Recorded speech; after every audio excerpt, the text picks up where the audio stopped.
Well, turnaround Tuesday again. That's a nice thing to say. After seeing what happened yesterday, the market was kind of slaughtered across the board. But look, we've seen a nice move higher in corn. Let's get the biggest elephant in the room out of the way, and that's planting delays.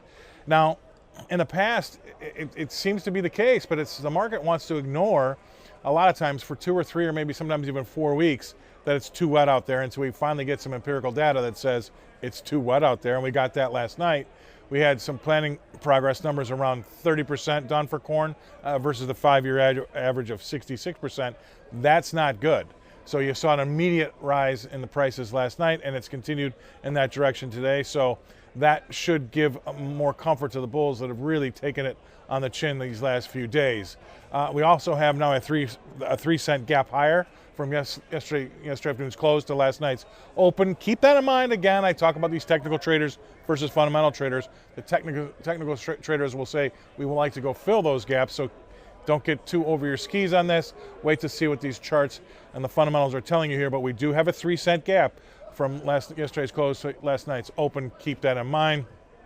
Also, we've retraced half of the 56-cent break from the beginning of the year basically in 48 hours. That's a good move, right? So a 56-cent break, which basically has taken us 4 months-ish, we've gotten back half of it in 48 hours. That's a pretty volatile move. That's why you have to kind of keep in mind those gaps below, because we might want to go back and infill some of those to make those charts, if you're a technician, a little bit more healthier. However, that's a long time, as they say, things correct like that very, very quickly, and it's been pretty volatile to say the least. So again, basically a year's worth of a move, 56 cents, we retrace in 48 hours. That'll give you an idea about just how volatile things are across the board.